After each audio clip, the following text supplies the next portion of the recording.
Okay, so I just got done watching Five Nights at Freddy's 2, and here is my review on the movie. Ever since I watched the first Five Nights at Freddy's movie, I thought that was a complete trash, a disaster movie by me personally. I just thought it was a very flat movie, nothing crazy happens at all.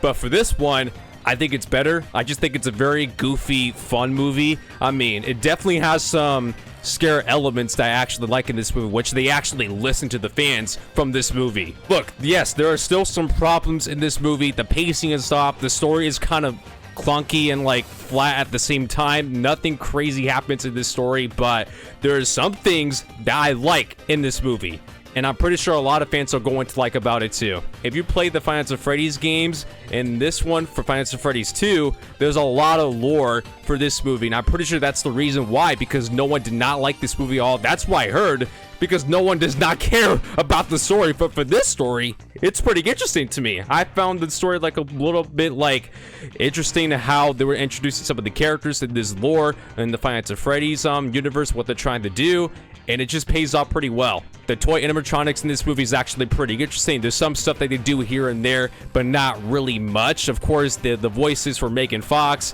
is that, I don't know, man. It felt kind of weird to me at first, but I don't know. That's just my opinion of how it is, but it just kind of grew on me a little bit. But yes, when you notice some of the voices from the toy animatronics, you're gonna feel like some type of reaction, how you feel about them. But for me personally, I was not expecting how the voices was going to be, including for Matt Pat as well. And also, we don't really get to see some enough screen times with all the characters. Some of them we really don't, except for like Vanessa. This is like for Vanessa's story for this movie, and also Abby as well, because we get the tie-in to see what their character motivations really are in this movie, and including Henry. We don't get to see him that much at all.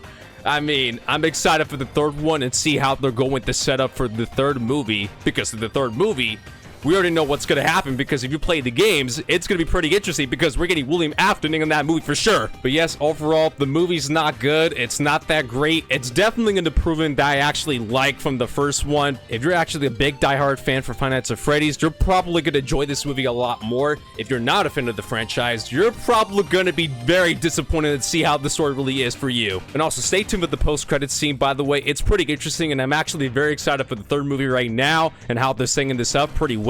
It's getting a little interesting, but overall, it's like a 5.5 out of 10 or a 6 out of 10. That's how I rate it here and there. That's my score. But what do you guys think about this?